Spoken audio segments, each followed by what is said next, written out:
Buenas tardes y bienvenidos a esta que es la última sesión del Foro Arrupe de la temporada. La siguiente sesión ya será el curso que viene, pero en el mes de julio y agosto no tendremos, y en septiembre tampoco. Vamos hoy a abordar, como está anunciado, la cuestión del referéndum británico que tenemos a la vuelta de la esquina y a partir de ahí a reflexionar sobre la situación de la Unión Europea. A modo de mini introducción se puede decir, simplificando mucho, luego hablaremos de cosas más sesudas, pero simplificando mucho, se puede decir que hay dos factores que en España por lo menos nos alejan y nos separan de Europa. El que nos separa de Europa es claramente Eurovisión, eso no tenemos nada que hacer y ya está. El que nos acerca últimamente es la Eurocopa, ese nos va acercando un poquito más a la Eurocopa, pero hoy concretamente, que juega España, nos acerca a los que estamos aquí y separa a otros que igual están pendientes del fútbol y nosotros esperaremos terminar a tiempo. Bromas aparte, hoy tenemos la suerte de tener a un verdadero experto, Ignacio Molina, profesor de Ciencia Política de la Universidad Autónoma de Madrid e investigador principal del Real Instituto Elcano.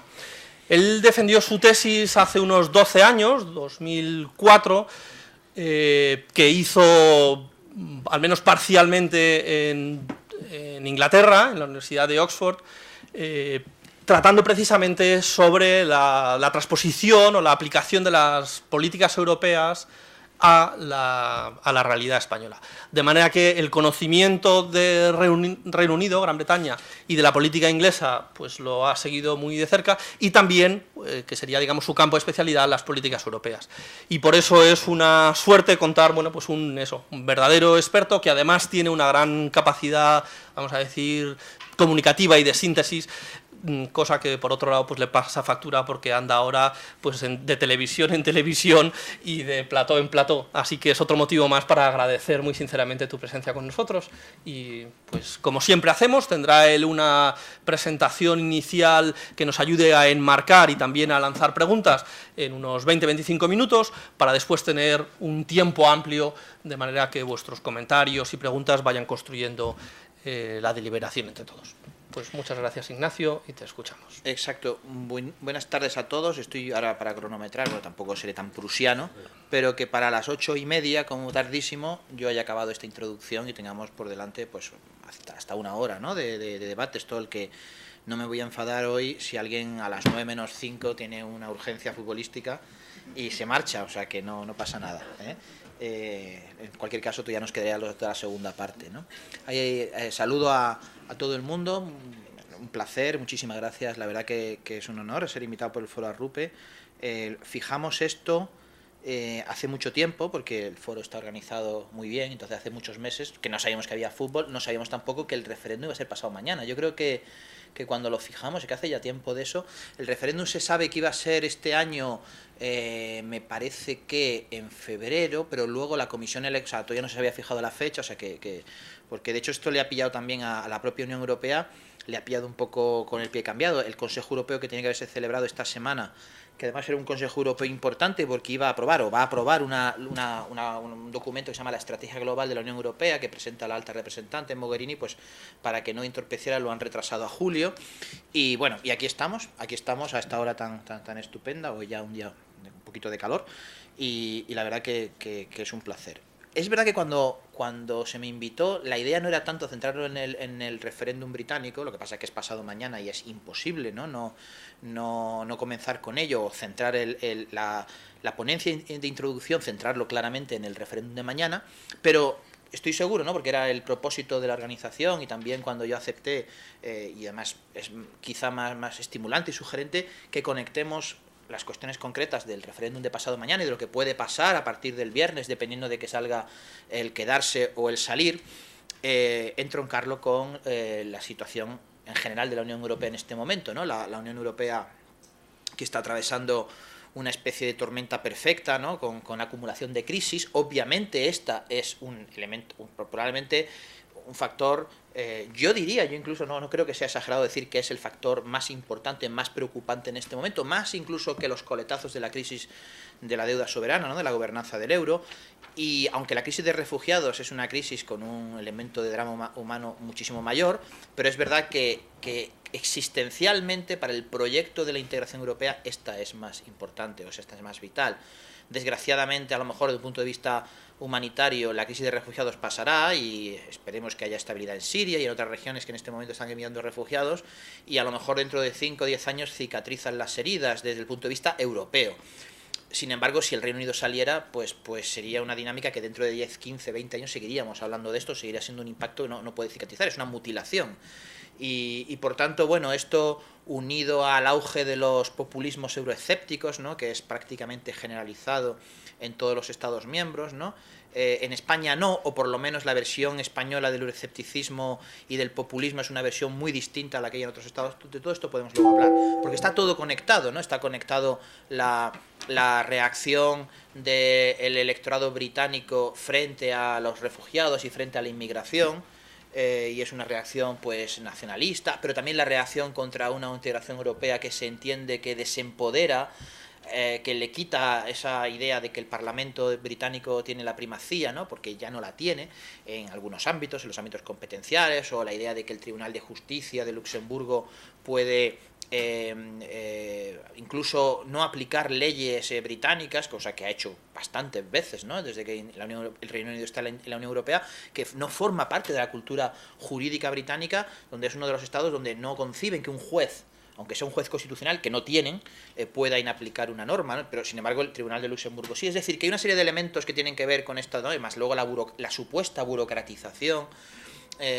o la hiperregulación, todo exagerado, pero en fin, con algunos elementos como siempre de verdad. Entonces todos estos elementos de alejamiento del proceso de integración, de esa idea de que la tecnocracia gobierna, de que no hay alternativa, de que desempodera a las democracias nacionales, que los parlamentos se vacían de contenido y que además supone no poder controlar los flujos migratorios, que eso lleva al multiculturalismo, que eso hace perder la identidad nacional británica. Eso que en el Reino Unido está todo concentrado y pasado mañana, ¿no?, esa especie de olla en ebullición se somete a las urnas, pero que vemos elementos muy parecidos o similares en Polonia, en Hungría, en Holanda, en Italia, en fin, incluso en España con una intensidad bastante menor, ¿no? Por tanto, creo que aunque luego hasta las 9:30 estemos debatiendo en general de Europa y también del referéndum, pero sí que voy a empezar hablando del Brexit, porque me parece que además nos ayuda a descender. Esto es una presentación que me hago yo más a mí mismo para no pasarme de la hora, y que además está en inglés, pero es muy sencilla de seguir, y entonces, bueno, es un poco la idea de lo que quiero hablar, ¿no? En primer lugar, señalar la posición especial del Reino Unido dentro de la Unión Europea, es decir, una posición peculiar, que ahora explicaré en qué consiste.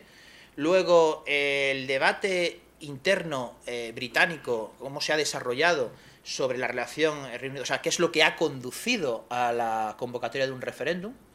Es una cosa curiosa, ¿no?, porque uno puede pensar, ¿no?, que los británicos siempre, ¿no?, han sido, y ahora lo veremos que sí es así, ¿no?, socios reticentes, incluso una especie de querer poner palos en la rueda. Sin embargo, es interesante recordar que algo que pasó hace mucho tiempo, estamos hablando de los años 60, pero durante toda la década de los 60 hasta los primeros años 70, es decir, durante 10, 12 años, el Reino Unido insistió, se empeñó en entrar en la Comunidad Europea. Y los miembros de la Comunidad Europea no querían que entrase el Reino Unido, en particular Francia, ¿no?, la Francia de entonces, del general de Gaulle, que no querían que el Reino Unido entrara, decía que era un caballo de Troya de los norteamericanos, que en realidad, bueno, de Gaulle tenía también esa genialidad, ¿no?, o esa intuición de líder político, decía, no, es que en realidad no creen en el proyecto.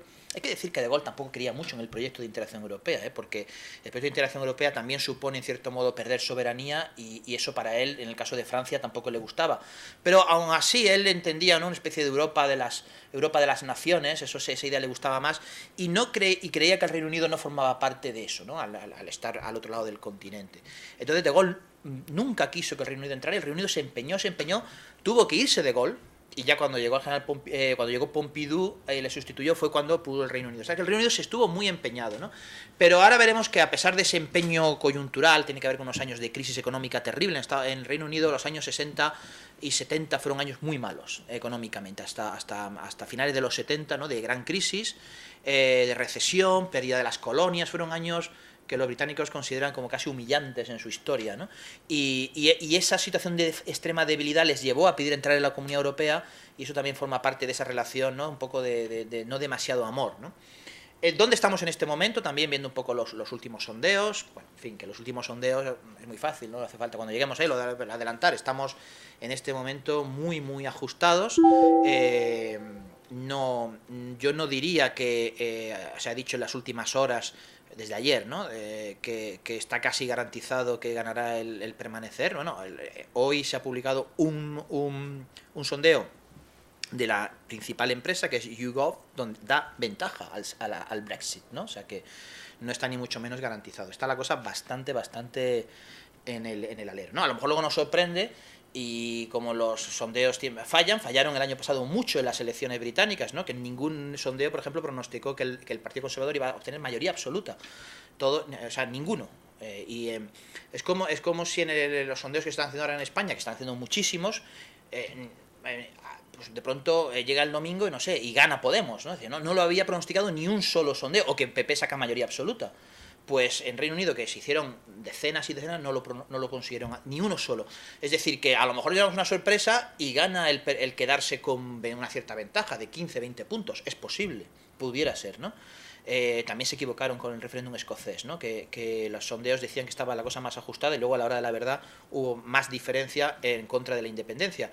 Pero bueno, la verdad que hay otros que dicen lo contrario, ¿no? Que puede haber un voto callado y de personas que en realidad van a votar salir, pero que como hay un ambiente dominante de que lo correcto es quedarse, porque todas las élites lo están pidiendo, pero que luego a la hora de la verdad el jueves delante de la urna votarán salir y nos llevaremos una sorpresa. Es decir que, bueno, es todo un poco de intriga, ¿no? Bueno, ¿qué pasa después del referéndum? Si sale una cosa u otra, lo podemos ver brevemente, un poco de implicaciones para España, que también imagino que puede ser interesante, y conclusiones, ¿no? Entonces, bueno, esto es un poco la idea. Bueno, en relación con esa posición especial del Reino Unido, que ya la he adelantado, pero, en fin, no es ninguna sorpresa, pero ¿por qué el Reino Unido es probablemente, seguro, ¿no? Empíricamente demostrado, el miembro más reticente? Es una combinación de factores, ¿no? Pero es una relación ambivalente que tiene que ver, bueno, primero con la geografía, ¿no? Es esto de que es una isla, de que no está en el continente, pues tiene cierta importancia, ¿no? Porque, digamos, cierta importancia incluso con una perspectiva histórica de que muchas de las dinámicas de unificación, muchas veces por la fuerza, violentas, ¿no? Pues estamos pensando en Carlos V, o estamos pensando en Luis XIV, o en Napoleón, o en Hitler, en fin, pues el Reino Unido, su posición insular, pues hizo que estuviera un poco, digamos, separado, ¿no? Y aparte el Reino Unido tuvo desde el siglo XVI prácticamente, pero en fin, sobre todo a partir ya del siglo XVIII, esa proyección global como gran poder global, que hacía que no fuera exactamente un Estado europeo. Y el Reino Unido se creó a sí mismo, creía que a sí mismo, se veía a sí mismo como un poder global, no un país europeo, hasta 1948. O sea, hasta prácticamente, digo que 48 fue cuando se independizó la India, rápidamente, o sea, cuando en el año 46 Winston Churchill hace su famoso discurso de Zúrich, ¿no? Hablando de los Estados Unidos de Europa, Churchill, que entonces ya no era primer ministro, Churchill ganó la guerra y perdió las elecciones, ¿no? Ganaron los laboristas, pero él habla de Estados Unidos de Europa, y lo que está diciendo es es como si hablara un presidente americano. Él no se incluía y decía, esto es una cosa que vosotros después de la guerra, que os habéis matado, franceses, alemanes, italianos, belgas, haced el favor de hacer unos Estados Unidos de Europa. Pero él se veía como otro Estados Unidos. Claro, el tema es que en esos años 46, 2 años después, se independiza la India, y hay una dinámica de que prácticamente hasta el año 60 y poco, cada año se independizan a la orden de 2 o 3 colonias el Reino Unido, y en el año 50 y poco el Reino Unido se ha quedado, digamos, pelado y mondado, como se diría, ¿no? Y además se da cuenta que su apuesta de un tratado de libre comercio con la periferia de Europa, es decir, con los países escandinavos, con con Portugal, con Irlanda. Económicamente no tiene nada que hacer con las dinámicas de crecimiento, de economía de escala que ha generado el mercado común. Francia, Alemania, Bélgica, Holanda, Italia están creciendo en plan chino, o sea, a 2 dígitos, y el Reino Unido está estancado. Y entonces ellos se dan cuenta que están, bueno, total, que piden entrar en el invento. Pero entonces entran, como he dicho antes, entran de una manera un poco a trasmano, ¿no? Esa historia moderna, esa geografía, luego esa idea de que ellos, ¿no?, pues en el fondo son un miembro del Consejo de Seguridad, o que, como decía, eran una potencia global, tienen esa relación con los antiguos países los países de la Commonwealth, antiguas colonias, incluso con Washington. Es una relación especial que Washington no se la cree tanto como los británicos, pero en fin, es cierto que en temas sobre todo de seguridad y de cooperación diplomática es así, ¿no? Pero sobre todo a mí me gusta más subrayar la última causa. Realmente la razón, yo creo que esto es la que mejor lo explica, y explica por qué los demás somos distintos.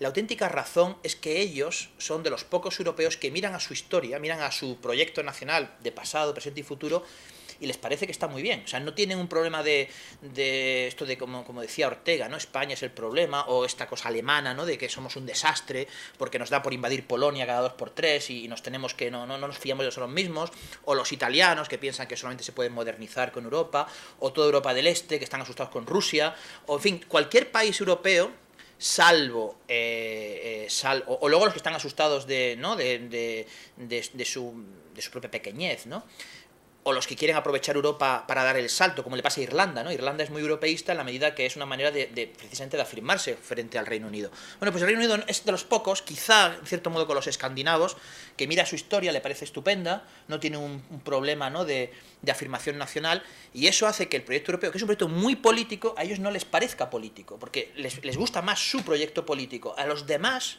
incluidos a los alemanes, hasta cierto punto a los franceses y desde luego todos los demás, y los españoles, nuestro proyecto político nos gusta en la medida que es europeo. Si no, tenemos un poco, y eso nos inquieta un poco, ¿no?, porque tenemos una historia más complicada. Los británicos al contrario, ¿no? Y eso es muy, muy importante. Por eso, para ellos esto es un proyecto comercial. En la medida que esto les dé acceso al mercado interior, les dé acceso, ¿no?, a los terceros actores que la Unión Europea les facilita, pues les parece bien. Pero, y bueno, y también pues cooperación en el ámbito policial, judicial, ahora inteligencia antiterrorista, pero todo está calculado con coste-beneficio. No es esa idea de es que esto a nosotros nos parece que es lo que nos hace mejorar nuestra prosperidad, nuestra seguridad y sobre todo nuestra... Esto es una frase que me gusta mucho repetir de Felipe González, que decía cuando le preguntaron qué es lo que era mejor para él de la Comunidad Europea en relación con España, y él decía, bueno, lo mejor es que los españoles se han reconciliado con su pasaporte, ¿no? Es decir, la idea de que ahora en el pasaporte pone España, Comunidad Europea, ahora pone Unión Europea, eso hacía que el lugar de restar, en lugar de ser una suma cero, al revés, o sea, te daba una suma. Y eso...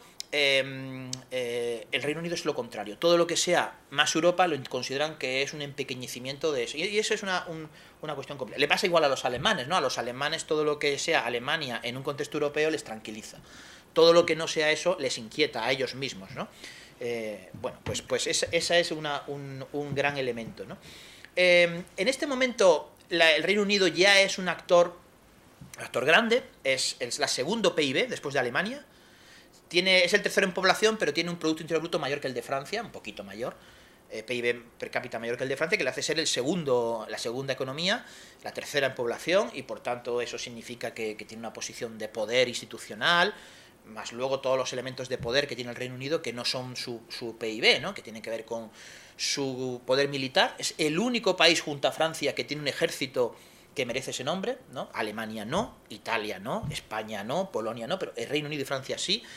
Es una potencia diplomática, junto a Francia, tiene el poder blando mayor que nadie, mayor que Alemania incluso en términos de su sistema universitario, su sistema cultural, su lengua global, evidentemente, que le acerca mucho a Estados Unidos, ¿no?, en términos culturales, científicos, creativos, y eso es muy importante para Europa, y también le fortalece mucho dentro de la cultura política de la propia Unión Europea. Pero ya está en una geometría variable de la Unión Europea, el Reino Unido, precisamente todo lo que le sonaba a integración política que fuera más allá de su cálculo coste-beneficio, no quiere entrar, ¿no? Entonces está fuera de la eurozona y está fuera de Schengen, entonces está en un lugar relativamente periférico, pero con la crisis del euro, esa situación, digamos, periférica se ha aumentado mucho. El Reino Unido, desde el año 2009, los países cuando vieron, ¿no?, el problema de Grecia, el problema de la... y luego las otras economías periféricas empezaron a fortalecer esa vínculos, ¿no?, de gobernanza común, ¿no? Pacto, el tratado fiscal, la unión bancaria, el pacto Europlus para de sus finanzas, y el Reino Unido no quiso, es el único de los 28 que ha quedado completamente fuera. Es decir, su posición, que siempre ha sido periférica en el sentido político, se ha hecho mucho más periférica en muy poco tiempo en los últimos años. Es decir, es verdad que algo ha pasado en los últimos años. Y esto no les voy a aburrir con esto, pero un cálculo, estas son las cosas que nos dedicamos los politólogos, un poco más aburrida, pero un cálculo de las veces que el Reino Unido queda en minoría en el Consejo. Quedar minoría en el Consejo de la Unión Europea significa, esto es el elemento de pérdida de soberanía, a diferencia de las organizaciones internacionales donde los estados siempre mantienen la unanimidad, el consenso, el veto. En la Unión Europea te puedes quedar en minoría y se aprueba una norma y se aplica en tu país. Los británicos, por ejemplo, pueden decir, no solo no queremos que ponga las matrículas de los coches la E de Europa, pues porque no entendemos que eso forme parte de algo necesario para el mercado interior, pero se aprueba y hoy los coches británicos lo tienen, aunque a ellos no les guste, ¿no? Bueno, un ejemplo estúpido, ¿no? Pero eso que históricamente hasta la crisis se quedaban en un 2% de las veces, quedaban fuera, la minoría, y se tenían que aguantar, ¿no?, a aceptar una norma europea, habiendo votado en contra, un 2%, bueno, era ya de los países que más estaba, ¿no?, junto a Austria, Polonia, ¿no? España siempre ha estado en una posición, digamos, más cómoda. Ahora es del 12%. Y en algunos ámbitos de políticas llega al 30%, ¿no?, que estás sistemáticamente quedando en la minoría y perdiendo votaciones. Es decir, y esto se ha producido por ese avance en la integración. Nosotros somos ahora muy críticos con Europa, vemos que Europa está muy mal, pero lo cierto es que por encima de los árboles no nos dejan ver el bosque, de que en los últimos años la integración europea ha dado un salto precisamente para salvaguardar el euro. Y los británicos han quedado ahí fuera, ¿no? Bueno, ahí los estados que se alían. También vemos una cosa interesante. El estado que empíricamente menos se alía con el Reino Unido es Alemania. Y que solamente en el 83% de las veces vota con el Reino Unido.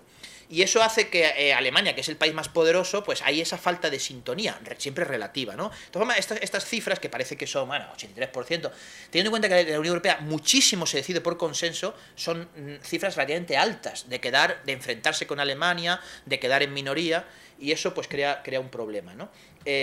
Bueno, estos son los ámbitos donde incluso, como he dicho antes, en los ámbitos presupuestarios, es decir, el dinero, el tema de la política agrícola común, el Reino Unido se queda el 35% de las veces en minoría y se tiene que aguantar, ¿no?, con decisiones sobre cómo gastar el dinero agrícola o en decisiones de política exterior y de seguridad. Ahí es verdad que sí que opera la unanimidad. En cooperación al desarrollo, que no opera la unanimidad, es decir, vamos a gastar dinero en tal país y los británicos no quieren, bueno, o dicen no porque es una dictadura, en fin, y esa serie de elementos les ha alejado. Bueno, de todas formas, no hay que prestar a esto tampoco tantísima atención, porque, como he dicho, muchas cosas se toman por consenso, pero en fin, en cualquier caso sí que es verdad que hay esta situación. Esto digo para dar un cierto sustento empírico a lo que ha pasado en los últimos años, es decir, que sí que hay algún problema. Evidentemente lo más importante era lo que venía de antes, lo que venía desde los años 50 o años 60, desde que entraron en el 73. Ya hubo un referéndum, nada más entrar, parecido al actual, donde también hubo mucho debate y también ganó el sí, el quedarse, ¿no? Entonces, desde el principio los británicos han sido muy reticentes. Y Cameron, el primer ministro, es una persona que, digamos, en su biografía, él era muy euroescéptico, él llegó a la política en el año 92, muy joven, cuando hubo una gran crisis que hizo saltar a la libra del sistema monetario europeo, y él lo vio eso como una humillación. Es decir, los británicos, Alemania, digamos, si ustedes lo recuerdan, en el año 92 la peseta fue devaluada 3 veces en un muy corto periodo de tiempo, saltó el sistema monetario, la lira también, y los alemanes solo ayudaron al franco, ¿no? Pero a la libra la dejaron caer. Es decir, esta idea de que en el fondo no estamos estratégicamente situados.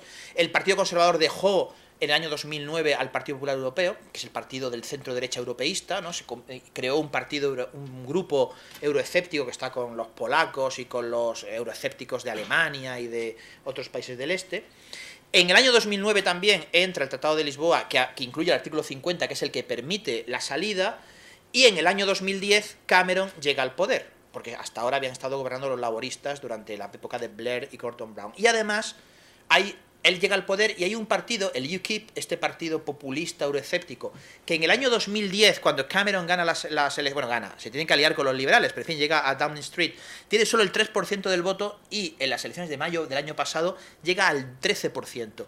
Y en las elecciones del Parlamento Europeo incluso ha ganado el UKIP. Es decir, que él ve que pierde votos por su derecha, digamos, euroescéptica. Entonces él intenta contentar, hace un ejercicio de comprobar si las competencias, el reparto competencial es adecuado, un ejercicio que llega a la conclusión de que sí, de que el Reino Unido no tiene por qué quejarse, y entonces es cuando él se opone a que Juncker sea elegido presidente de la Comisión, fracasa, porque todos los demás países apoyan la elección de Juncker, y entonces él promete, para ganar las elecciones, promete que hará este referéndum. Es un gran error, si queremos, desde el punto de vista estratégico, porque ahora está pasando el hombre grandes apuros, pero es verdad, y esto es lo que hace que los laboristas no quieran apoyarle demasiado, le sirvió para ganar las elecciones, ¿no? Porque hizo que muchos del UKIP le votaran porque sabían que eso iba a llevar a un referéndum. Bueno, no voy a entrar en esto, pero voy a entrar en esto porque, aparte que se acaba el tiempo, porque no ha sido demasiado importante. Cameron dice, yo voy a hacer este referéndum, pero antes voy a renegociar con Bruselas algunos cambios. Y estos cambios me van a permitir al Reino Unido estar más cómodo. Bueno, es verdad que los negocia, es verdad que se aprueban esos cambios y es verdad que eso permite a Cameron pasar de ser ese euroescéptico que acabo de decir a ser una persona que dice, ahora me gusta ya Europa, pero todo es un poco mentira. Él necesitaba... esto en las películas de Hitchcock se dice un MacGuffin, ¿no? Él necesitaba una excusa para decir, yo hasta ahora he sido muy crítico con Europa y me ha ayudado a ganar las elecciones, ahora yo sé, hay un referéndum, yo sé que es terrible para el Reino Unido si no salimos y ya necesito una excusa para cambiar de opinión y decir qué bonita es Europa. Negocia esto, que en realidad son cosas menores, hay algunos que se han rasgado las vestiduras porque hay algunos elementos de cambio del tratado, de impedir el acceso a beneficios sociales de los europeos comunitarios que están en el Reino Unido, algún poder adicional a los parlamentos nacionales, pero sinceramente el acuerdo de febrero es un acuerdo bastante limitado. De hecho, en el referéndum no está teniendo ningún impacto, nadie está hablando de eso. Es decir, ni los que estaban muy en contra del acuerdo de febrero les parece tan grave, porque no es tan grave, ni los que estaban a favor han conseguido ganar un solo voto por eso, ¿no? Eso era simplemente, sirvió porque como el MacGuffin de Hitchcock viene bien en la trama, pero no tenía un contenido real en la trama, ¿no? Para decir, bueno, pues necesito que este tren vaya de un lado a otro para seguir con el guión, pero realmente eso no podía ser cualquier otra cosa, ¿no? Pues bueno, pues esto fue el MacGuffin del acuerdo de febrero, ¿no? Si luego en el debate alguien quiere hablar de ello, pues lo hablamos, ¿no? Pero tiene que ver con una Europa más flexible, que se quite la cláusula de unión cada vez más estrecha que está en el tratado, una cláusula federalista que los británicos quieren que se tache, y que se tacha pero solo para ellos, no para los demás, y los elementos de acceso a los beneficios sociales, que es la parte más antipática, pero que tampoco es tan grave, y luego podemos hablar sobre eso, ¿no? Bueno, estos son los puntos del acuerdo, en fin, por llegar a donde estamos ahora y por terminar. Bueno, estamos efectivamente con un 50-50. Hay una pequeña ventaja, como digo, hoy mismo para el Brexit, pero pequeña, o sea, hasta el domingo era para el Brexit, el lunes y martes con el impacto del asesinato. En fin, no, parece que no es un tema, digamos, terrorista, sino un asesinato de un desquiciado mental, bueno, de la MP laborista Cox, bueno, pues parece que hay un cierto elemento de movilización y en fin, bueno, por un lado movilización de los laboristas, un poco de retraimiento de los más nacionalistas y bueno, en fin, veremos a ver eso en qué se traduce. Hay todavía un 15% indeciso. Y lo que es muy interesante, ¿no? La división, ¿no? La división por edad, por ideología, por clase social o cualificación, son dos variables que están muy, ¿no? que correlacionan tanto que no es fácil decir si... En fin, yo creo francamente que es más importante el elemento de cualificación que de clase social. Si uno vive en el campo, en la ciudad, ¿y dónde vive? Cuanto más mayor se es en el Reino Unido, más anti-europeo, más nacionalista, más partidario de salir. Cuanto más joven, lo contrario. Cuanto más a la izquierda o en el centro, o sea, los liberales, la izquierda, más partidario de quedarse, cuanto más conservador, más partidario de irse. Cuanta más alta sea la clase social o la cualificación académica, que insisto, van muy correlacionados, más partidarios de quedarse y cuanto menos, más partidarios de irse. Cuanto más se iba en ciudad, Londres, por ejemplo, o Manchester, o Liverpool, o Glasgow, son partidarios de quedarse, el medio rural es partidario de irse. Y los territorios, todos los territorios de la Unión, salvo Inglaterra, bueno, claro, Inglaterra es la más grande, ¿no?, son partidarios de quedarse. Escocia, Irlanda del Norte, Gales, si quieren Gibraltar también, y bueno, y Londres, que no es un... pero en fin, Londres por ser una ciudad, no por... Inglaterra es la que se quiere ir, ¿no? Es un elemento de nacionalismo inglés, no británico, sino inglés.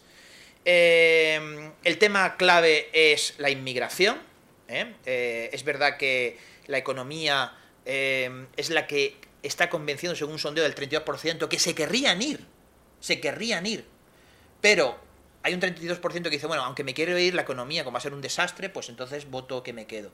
Y la inmigración es aquellos que les da igual, aunque la economía sufra, no quieren inmigrantes, y es básicamente, es bastante feo, ¿no?, pero ese es el razonamiento central.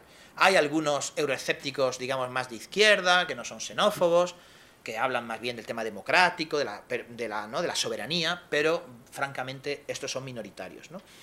Entonces, bueno, luego hay elementos también de política interna, ¿no? El liderazgo de Cameron y con el antiguo alcalde de Londres, Boris Johnson, que quiere aprovechar esto para cortarle la cabeza. El tema de quién ha apoyado internacionalmente qué, ¿no?, con todos los grandes líderes, las élites internacionales y nacionales, los sindicatos, los empresarios, las figuras del arte, de la cultura, de la ciencia, apoyando el quedarse y apoyando irse solamente, digamos, poderosos, solamente algunas cabeceras de periódicos, ¿no? El Daily Mail, el Sunday Times, ¿no?, algunos periódicos concretos, ¿no?, no todos, sobre todo el Daily Telegraph, ¿no?, que es el periódico más conservador, y el Sun también, ¿no?, que es un tabloide, aunque no todos los tabloides apoyan salirse, ¿no?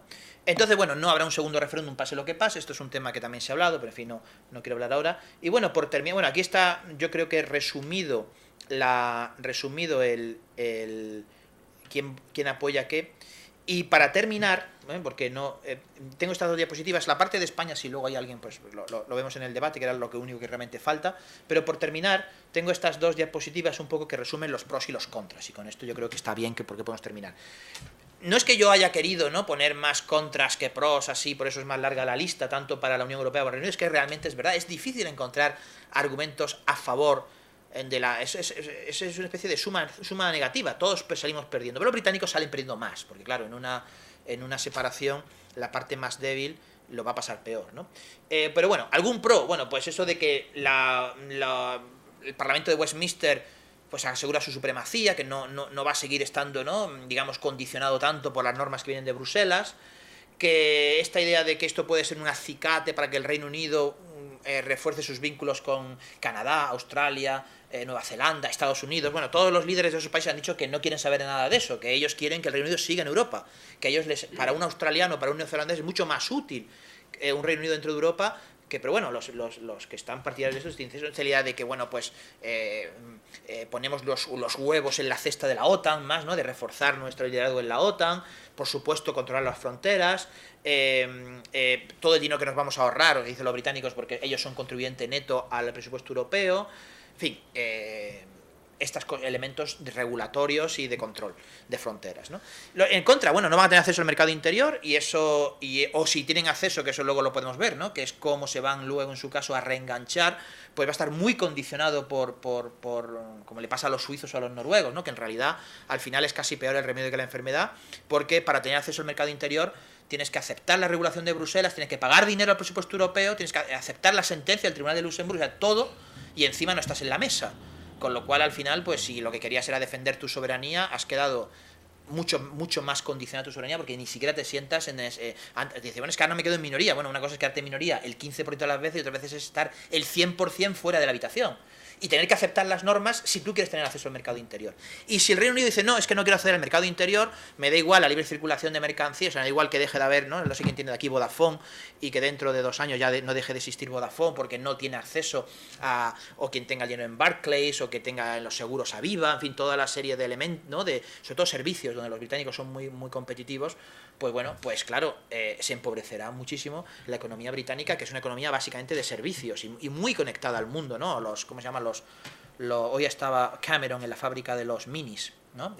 Bueno, pues 44% de los minis que se fabrican en el Reino Unido se venden en Europa, claro, en el mercado interior, estos que se ven este revival, ¿no?, de los minis, de los Morris estos. Bueno, tendrá que renegociar acuerdos con terceros, no solo con la Unión Europea, sino con, bueno, pues desde Estados Unidos, Chile, en fin. La posible independencia de Escocia, ¿no? Esto también podemos hablarlo luego. El impacto también sobre Irlanda, porque al crear una frontera, o sea, Irlanda desde que se independizó entre el Ulster y la República nunca ha habido frontera, solamente hubo controles policiales durante los años estos, los Troubles, ¿no?, que fue cuando el terrorismo del IRA, y no hay frontera. Yo el año pasado viajé de Dublín a Belfast, es que, bueno, iba un poco la curiosidad a ver cuándo empieza el Reino Unido y cuándo empieza el norte de Irlanda, es que no te enteras, de pronto Belfast ya ha llegado. No hay no hay ningún, o sea, no hay ni siquiera un letrero que ponga Reino Unido o Irlanda del Norte, nada. Los propios irlandeses no quieren estar, aunque sean unionistas, aunque sean protestantes, anglicanos bueno, que no son exactamente anglicanos porque los unionistas son protestantes pero no son anglicanos. Bueno, y entonces, claro, si se va, sería frontera exterior, habría que poner no ya una frontera física, sino una aduana. Y claro, eso podría provocar que Irlanda del Norte decidiera unirse a Irlanda, o incluso lo dicen en Gibraltar, ¿no? La City perdería su preeminencia, habría una deslocalización de banca de inversión a Frankfurt y a París, claramente. De hecho, en Frankfurt hay 1.200.000 metros cuadrados de oficinas reservados para en caso de que haya Brexit, ¿no? Los alemanes siempre con el lápiz aquí en la oreja, ya, bueno. Pérdida de trabajos, pérdida de riqueza. La idea de, bueno, todos los británicos fuera, lo mismo que pueden estar asustados los europeos que están allí. Hay 2 millones de europeos en el Reino Unido, hay 2 millones de británicos fuera del Reino Unido en Europa, de los cuales la gran mayoría en España. Dices, bueno, es que no voy a tener acceso a los beneficios sociales, no voy a tener derecho de residencia, permiso de residencia. Bueno, lo mismo podría ocurrir al británico fuera. Todos los británicos que trabajan en Bruselas, en las instituciones, es decir, que habría muchísimos contras, ¿no? O sea, es decir, el Reino Unido, si el Reino Unido sale de la Unión Europea, si encima se le independiza a Escocia, ¿hasta qué punto sigue siendo una gran potencia y tiene que estar en el Consejo de Seguridad? Los americanos no quieren eso. Se iría Cameron, entraría primer ministro probablemente Boris Johnson, una figura además que... Todo esto inquieta mucho porque podría acelerar una victoria del Brexit, el triunfo de Trump en Estados Unidos también, ¿no? Sería una señal que animaría ese voto, ¿no? Y por terminar, en la parte de Unión Europea, ¿no? En la parte de Unión Europea también hay contras, hay algunos pros, sinceramente muy pocos, esto lo defienden algunos franceses.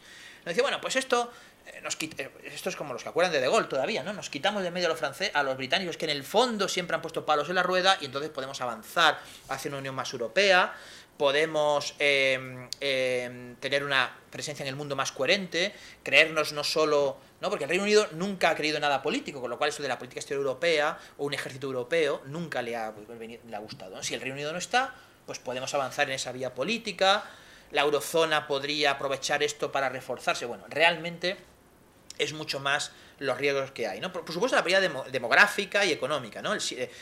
Ahora mismo la Unión Europea es el 7%, representa el 7% de la población mundial, pasaría a representar el 6,1%. Ahora mismo la Unión Europea controla un tercio de todo el comercio mundial, más de un tercio, el 24%, pasaría al 30%, ¿no? La política exterior común y la política de defensa, es verdad que los británicos no son muy entusiastas, pero lo cierto es que contribuyen con su ejército, su diplomacia, pues obviamente perdería, ¿no?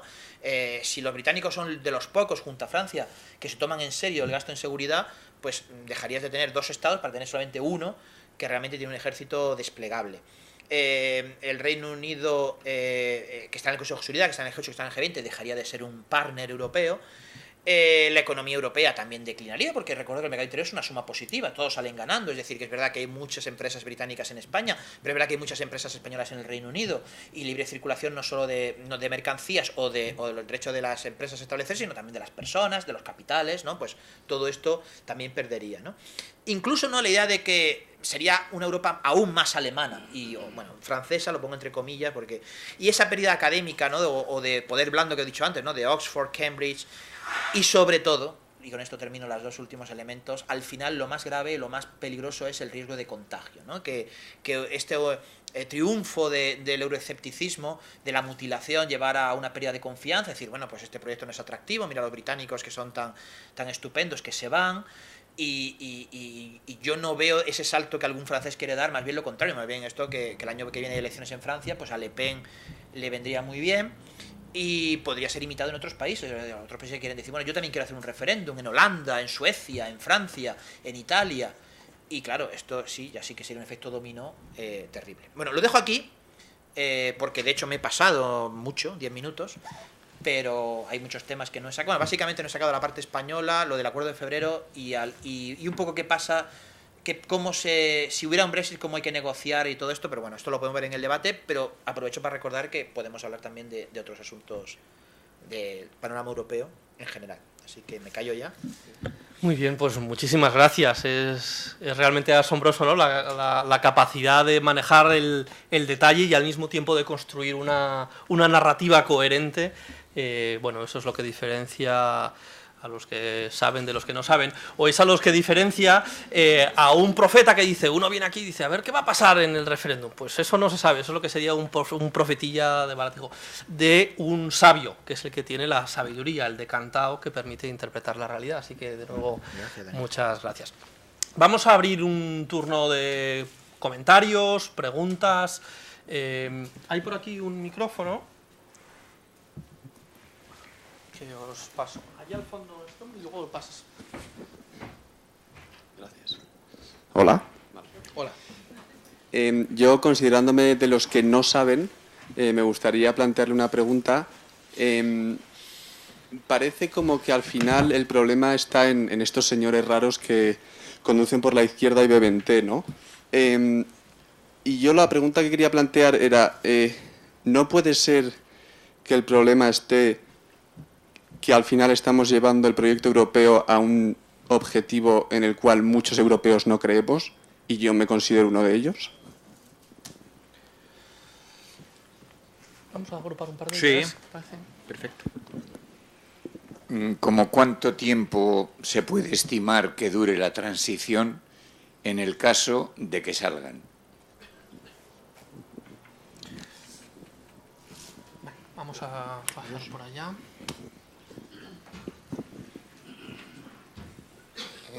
Bueno, muchas gracias. Y quería preguntarle cuál es la influencia del Brexit en el caso de que el Reino Unido se vaya, respecto de si Escocia se volvería a la Unión Europea o Gales incluso, se separaría de Inglaterra. Y también la otra pregunta es cómo deja esta rotura o esta separación al TIP, al Tratado de Libre Comercio Internacional del Atlántico Norte. Vamos a no ser que esté muy conectada. No, es que ya son en realidad 4 preguntas que son bastante distintas y para no dispersarnos demasiado. Bueno, la primera es una pregunta que es otra conferencia y entonces obviamente no tenemos tiempo, pero yo desde luego que el proyecto europeo atraviesa en este momento un grave problema, o muchos problemas, ¿no? Digamos que hasta el año 90 y hasta Maastricht más o menos había una cosa que se llamaba el consenso permisivo, ¿no? que digamos todos los ciudadanos, una enorme mayoría de las opiniones públicas estaban de acuerdo con el proyecto. Eso de consenso permisivo significa que no es que estuvieran tampoco muy implicados, es decir, dejaban hacer porque habían visto que desde el año 50, que se firma el Tratado de París, ¿no? Cuando empieza la CECA, hasta el año 90, habían sido 40 años, bueno, con en medio una crisis, la crisis del petróleo, pero que claramente no es una crisis europea, ¿no? Que había venido de culpa de Estados Unidos y del conflicto Oriente Medio. Pues, habían visto que Europa había funcionado estupendamente bien en 40 años, lo cual no era la norma, porque decía Schuman cuando Adenauer y el gobierno francés firmaron en la CECA, ¿no? Esta que Jean Monnet fue el primer presidente de la comisión, lo llamaban antes de la alta autoridad. Él decía, acabamos de hacernos la guerra, no ellos se acaban de hacer la guerra, 5 años antes ya acababan de la Segunda Guerra. Dice, pero el tema no es ese, el tema es que nuestros padres se habían hecho la guerra también en la Primera Guerra Mundial y nuestros abuelos se habían hecho la guerra en la Guerra Franco-Prusiana, ¿no? Y entonces, claro, era cada generación y cada vez que había una nueva guerra se sumaba un cero a los muertos, ¿no? O sea, 100.000, 1 millón, 10 millones. Entonces, si hubiera una siguiente guerra, ya eran 100 millones los que iban a morir, ¿no? Entonces, bueno, era una cuestión de decir, ante ese sentimiento de nacionalismo, prosperidad, seguridad, un crecimiento económico estupendo. Entonces, a partir del año 92 eso empieza a cambiar. Maastricht. Empieza a haber, porque se acaba el muro de Berlín y entonces ya, bueno, realmente los españoles aguantamos, ¿no? Los españoles ya hemos ido con 15 años de retraso. Los alemanes perdieron ese consenso permisivo en el 90 y tantos, y los españoles hemos perdido ese día, esa noche de mayo de 2010, de me cueste lo que me cueste, ¿no? Que decía Zapatero, y que luego Rajoy volvió a repetir la misma frase, ¿no?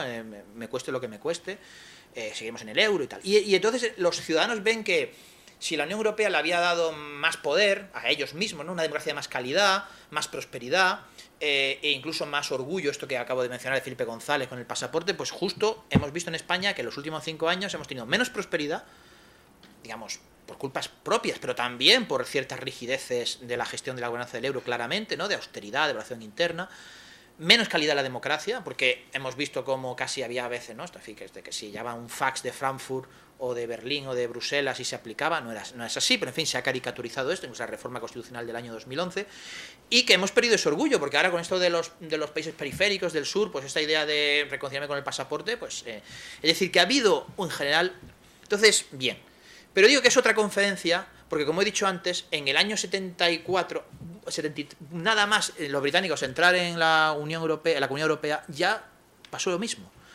Quiere decir que es verdad, pero que esto, digamos, lleva su propia liga. Y realmente, además, el razonamiento económico o de calidad de la democracia o del tema de la inmigración, todo lo que podamos decir del debate británico no está conectado con cómo nos ha decepcionado la Unión Europea en los últimos años. Porque a los británicos, digamos, no es eso lo que les mueve, les está moviendo justamente un antieuropeísmo de no quiero libre circulación de personas, no quiero que un tribunal en Luxemburgo diga que una norma de Westminster no puede ser aplicada, no quiero la burocracia de Bruselas, por pequeña que sea. Es decir, no es... O sea, por eso digo que es otro debate, pero es que literalmente es otro debate, aunque podamos estar de acuerdo. Muy pocos británicos, hay unos pocos, ¿no? Pero muy pocos británicos están movidos en su... De hecho, si tú miras los sondeos históricos, hay 2 sondeos históricos sobre esto, en este momento es cuanto más alto está en el Reino Unido el europeísmo. Esta especie de conversión de Cameron, precisamente ante el miedo, ante el tema trágico de qué decir sí que no, me voy y me quedo, Cameron hace, en el momento mejor de la Unión Europea, cuando él estudiaba en Eton, ¿no? y era compañero de banca de Boris Johnson. Hay que tener mucho cuidado, compañero de pupitre, porque por lo visto se pelea y viene su enemistad, ¿no? Hay alguna foto divertida, los dos con el chaqué de Eton, eran compañeros, ¿no? Y ya era euroescéptico, en el momento dorado ¿no? En el momento dorado incluso del Reino Unido, cuando Margaret Thatcher propone el mercado interior, que es la gran contribución británica a la Unión Europea, ¿no? Es decir, que por eso digo que es otro tema, podemos estar de acuerdo, pero no es esto. O sea, los británicos no están queriéndose ir por la austeridad, ellos están fuera de la eurozona, ellos están fuera de Schengen, ellos no han firmado el acuerdo con Turquía, porque no están ahí. Es en contra del europeísmo, digamos, que nos gustaba, no en contra del europeísmo que no nos gusta. Por eso digo que son debates distintos. En cuanto a... voy a ir muy rápidamente con el tema de Escocia y TTIP, pues más rápidamente porque son más rápidos de contestar y también seré rápido pero un pelín más en el tema de la transición en caso de que hubiera Brexit. Bueno, con Escocia, como se demuestra en la misma empresa que he mencionado antes, YouGov, que es el porcentaje por ejemplo, los que leen el Guardian, que es el periódico, digamos, de centro, izquierda, progre, británico, el 80 y tantos % van a votar quedarse. Y los que apoyan al UKIP, pues en el 90 y tantos % van a votar salir, ¿no? En Escocia vemos que Escocia aproximadamente el 25% a favor de quedarse, y los votantes del Partido Nacionalista Escocés o del Partido Nacional, el Scottish National Party, un 50% a favor de quedarse. Es decir, que claramente en Escocia hay una tendencia que si miramos lo que es exclusivamente en Gales es menos. En Irlanda del Norte es un poquito más que Escocia, por lo que hemos mencionado antes de Irlanda, pero si miramos algunas regiones, como por ejemplo East Midlands o West Midlands o East Anglia, Yorkshire, bueno, pues esos es decir, que sí que hay una diferencia. Entonces, si a los escoceses le dijeron en 2014, quédese usted aquí porque está mejor conectado con el mundo gracias a estar en el Reino Unido, y ahora resulta que es el Reino Unido el que se desconecta de la globalización, pues claro, los escoceses pueden decir que hay un caso para esto de la cláusula rebus sic stantibus, ¿no? Para decir, bueno, pues ahora vuelvo a haber un referéndum. Pero no será fácil, porque tampoco es tan espectacular la diferencia, o sea, que si hay un 22% de Escocia a favor, y si hay un Brexit será por muy poca diferencia, que pueda motivar realmente eso, es decir, que siga habiendo, en el caso de Escocia, pues habrá una minoría, pero habrá aproximadamente un 40% de escoceses que quieran salir también, o sea que no sé si será fácil. Y cualquier referéndum tendrá que volverse a aprobar por el Parlamento de Westminster. No sé yo hasta qué punto el Parlamento ahora lo va a aprobar. A mí, ciertamente, tengo una gana de que eso ocurra para que el Parlamento de Westminster diga que no.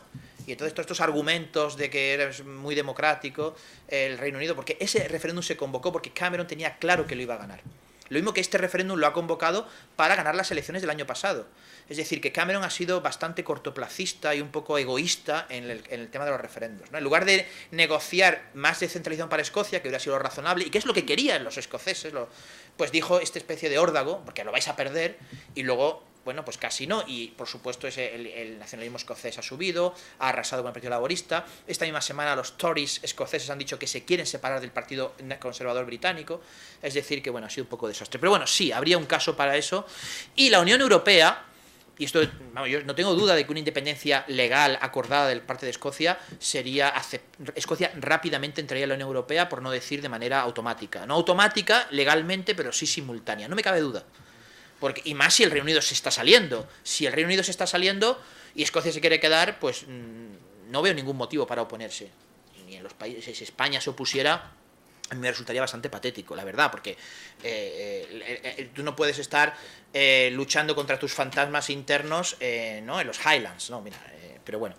El TTIP ha dicho Obama que, bueno, el TTIP lo está también negociando el Reino Unido para vincularse a Estados Unidos. Ha dicho Obama que el Reino Unido se pondría a la cola.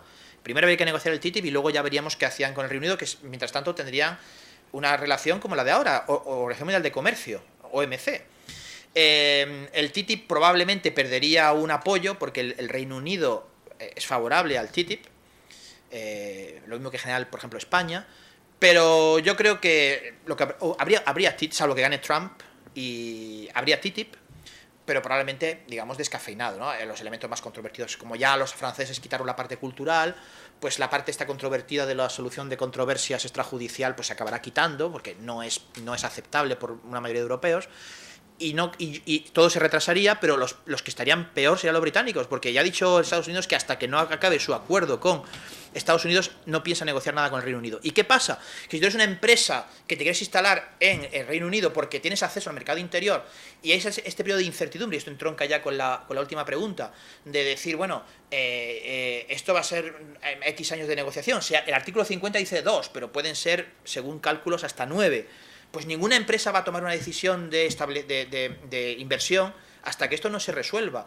Y muchas se van a deslocalizar. Si es una empresa americana que está en la City, porque eso te da acceso al mercado interior, o sea, todas las empresas americanas de banca, de seguros, de consultoría, ¿no? Todas estas que veis aquí de Price, todas estas son americanas, ¿no? Y tienen su sede en la City. Pues no tiene sentido que su sede europea tendrá una pequeñita sede para el mercado británico, que siga siendo un mercado importante de 40 y tantos millones si se les va a Escocia, o de 50 y tantos si no, pero obviamente la sede europea pues se trasladará a Frankfurt o a París, y va a haber esta deslocalización y va a haber esta falta de inversión. ¿Quién va a invertir? Aunque digas, no, yo confío en el Reino Unido, que es una economía fantástica, pero me espero a ver qué pasa, porque es que además depende de cómo sea el acuerdo, me interesa o no. Y por tanto, ese periodo va a ser muy largo. Hay, en caso de... tenía justamente esta diapositiva.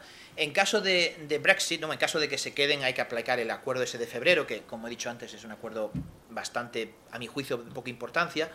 Pero si hay una salida, el artículo 50 habla de 2 años, pero es un artículo que simplemente dice, bueno, 2 años para negociar.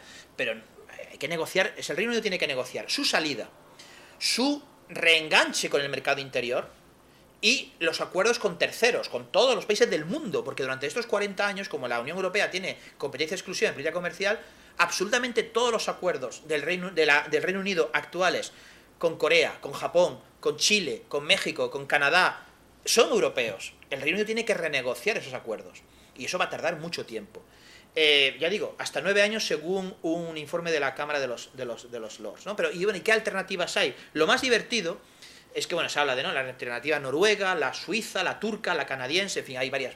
Lo más divertido es que las alternativas mejores para el Reino Unido, es decir, aquellas que te dan acceso al mercado interior, como he dicho antes, te dejan todo como está. Y encima te vas de la habitación y no puedes decidir. Es decir, tú dices, no, yo quiero entrar en el mercado interior como le pasa a los noruegos. Los noruegos entran en el mercado interior, efectivamente.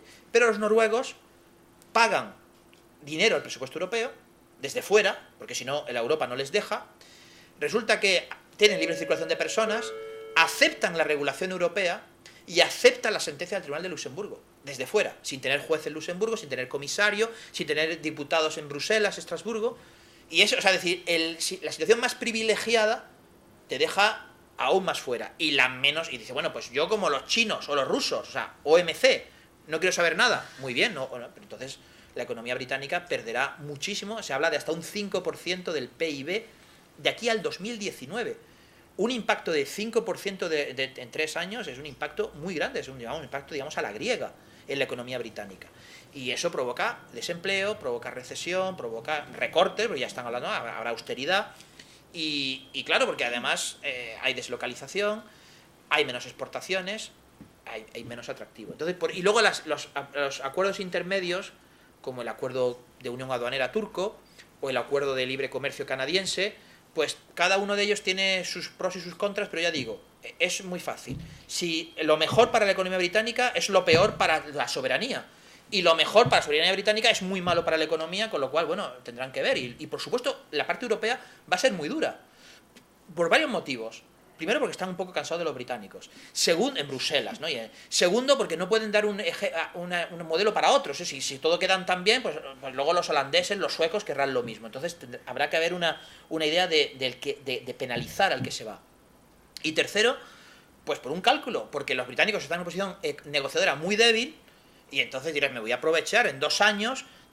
En 2 años tú tienes rápidamente que negociar. Y si pasan esos 2 años, quedas fuera, quedas como si fueras un país, como si fueras Rusia, como si fueras un país completamente tercero. Y claro, como Reino Unido eso es terrible, pues intentará negociar cualquier cosa que sea beneficiosa para la parte europea. Por ejemplo, pues los alemanes querrán llevarse ese 1.000.000 de metros cuadrados, lo querrán llenar de oficinas, y querrán que se vayan para allá. Y los españoles, por ejemplo, que dirán, bueno, pues como no quede bien garantizados los derechos de los españoles en el Reino Unido, pues claro, los británicos aquí, que hay muchos, se habla incluso de 1.000.000, pues no tendrán derecho a la sanidad. En fin, quiero decir que será una posición muy, muy incómoda. Y encima no será Cameron el que no. Cameron dimitirá al día siguiente. Será un gobierno mucho más antipático, sin las complicidades con Bruselas, y será una... Yo auguro... Por eso está tan asustado Cameron, está realmente asustado.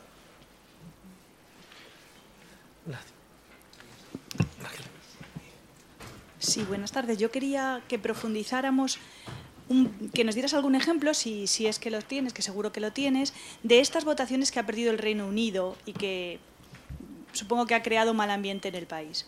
Y luego quería que comentaras, que profundizáramos un poco sobre el bloque del Leave, que parece ser que no es muy monolítico, sino que hay muchas tendencias dentro de ese bloque, y si realmente luego, si gana el Leave, al marcharse, va a haber unos enfrentamientos internos por cómo nos vamos. Enlaza mucho con lo que acabas de contar, cómo voy a ser miembro o cómo va a ser nuestras relaciones a partir de este momento. ¿Alguien más? Sí, bueno, gracias. sí, efectivamente. Sí. Vamos a pasarla aquí delante. Sí, son las 9 todavía. Pues son las 9 todavía. Sí. No, exacto. Pues vayan, no pasa nada. Sí, yo quería preguntar sobre las posibles repercusiones en España, sobre todo más bien porque yo creo que España se convertiría en un contribuyente neto en la Unión Europea, tengo entendido, prácticamente estaría ya a punto de decirlo, pero ya ahora yo creo que ya sí. Y luego realmente quería hacer simplemente un comentario, que a mí me parece que hacer referéndum de ese tipo a mí me parece muy irresponsable. Ya sé que efectivamente, como ya lo he comentado, aquí ha habido una visión cortoplacista, pero es que yo creo que son asuntos muy complejos que realmente lo que incitan a sentimientos nacionalistas que no llevan a ninguna parte y realmente yo creo que destruyen. Más que nada. Bueno, comienzo, muy bien, porque hay algunos ejemplos y ahora comentaré, pero hay una cosa muy bonita, porque yo vivía entonces allí, mi director de tesis, que era un fellow de Oxford, y no recuerdo exactamente cuándo, pero en fin, a lo mejor te acuerdas de la sentencia Factor. Hay una sentencia, yo recuerdo que, claro, una sentencia del Tribunal de Luxemburgo en portada, y además que tenía que ver con España, ¿no? Resulta que por efecto de estar en la Unión Europea hay el derecho de establecimiento. Cualquier empresa se puede establecer, cualquier empresa británica se puede establecer en España, cualquier empresa española se puede establecer en el Reino Unido, ¿no? Cuando se negoció el Tratado de Adhesión de España en el año 86, una de las cosas que salieron peor en la negociación, porque España era un país muy débil, cuando una negociación comercial uno piensa, no, pero en el fondo se conocen, son amigos, no, las negociaciones comerciales son a cara de perro. Y España sufrió mucho, España necesitaba entrar por razones políticas, sobre todo, pero también económicas en la Comunidad Europea, y el acuerdo no fue un buen acuerdo, fue un acuerdo estupendo en la medida en que ya estabas en la mesa y a partir de ahí lo puedes cambiar, pero es importante estar en la mesa. Pero bueno, y la parte donde fue quizá peor fue en pesca.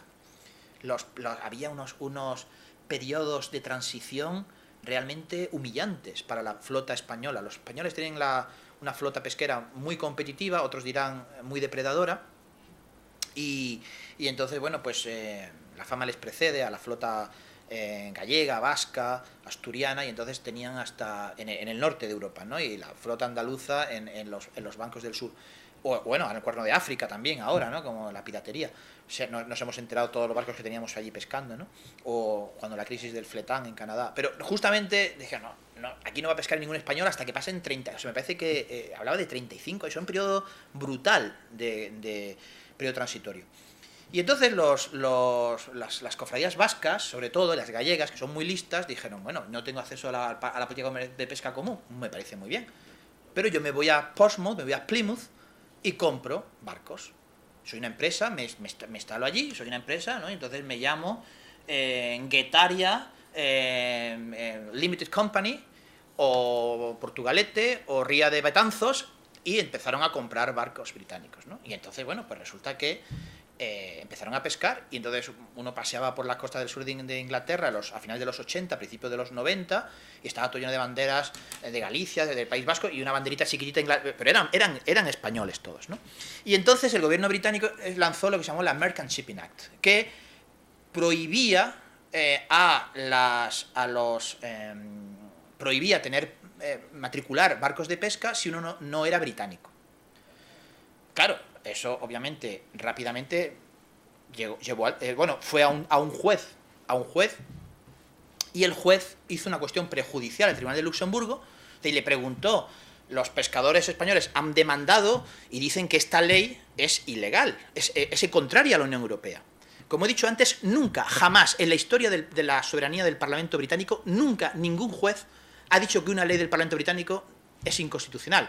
No entra dentro de su cabeza, entra dentro de la cabeza nuestra, que tenemos un tribunal constitucional, o incluso de la cabeza americana, que sí que tienen la revisión judicial. Los británicos nunca, para ellos la soberanía del Parlamento es intocable. Entonces un juez de Portsmouth, hace la cuestión prejudicial y el Tribunal de Luxemburgo le dice, efectivamente, le ordena al juez que ordena. Es una cuestión prejudicial, le contesta al juez, esa ley no se puede aplicar, es discriminatoria, va en contra del tratado, y el tratado tiene primacía sobre la ley británica.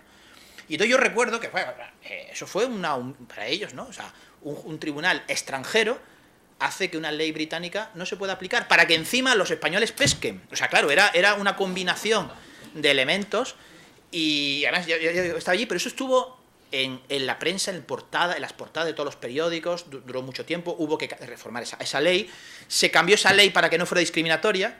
Es decir, la cosa es que cuando vamos al Museo del Prado no puede poner los españoles gratis, tienen que poner los europeos gratis, ¿no? Bueno, se hizo de tal manera que no se podía abusar, porque eso era un abuso, ¿no? Coger un avión en Bilbao, y me compro una empresa, y porque además el tema pesquero hay una protección de especies, en fin, y ahora ya no es discriminatoria, y ahora ya hay una ley que no es discriminatoria para ningún europeo. Entonces, si tú puedes ser vasco y pescar allí, siempre y cuando tienes las mismas condiciones, ¿no? Pues a lo mejor te dice que tienes que estar 10 años residiendo en el pueblo, pero bueno, 10 años residiendo, da igual que seas británico que seas español, pero ya no es discriminatorio, no sé si me explico.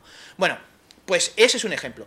Si vemos los datos estos de este trabajo de Hicks y Hageman, vemos que los británicos en realidad en aquello que es mercado interior, no son el Estado, el mercado interior, que aquí no son el Estado que más se opone, ni en temas económicos y monetarios, ni en temas legales, ni en transporte, ni en medio ambiente, ni en industria. Es decir, donde realmente son claramente más contrarios son lo que nos esperábamos. Agricultura, presupuesto, temas de asuntos sociales, porque ellos son contrarios al intervencionismo, el tema de salario mínimo, son cuestiones que tienen que ver con su modelo y luego cuestiones muy políticas. Schengen, o sea, ellos no están en Schengen, pero todo lo que tiene que ver con cooperación del antiguo tercer pilar, cooperación en asuntos de justicia interior, y también temas de política exterior. Es decir, la parte más política y luego lo que nos esperábamos, ¿no? Agricultura y presupuesto. Sin embargo, en lo otro, lo que les viene mejor es que ellos son muy buenos en temas de mercado interior, regulación,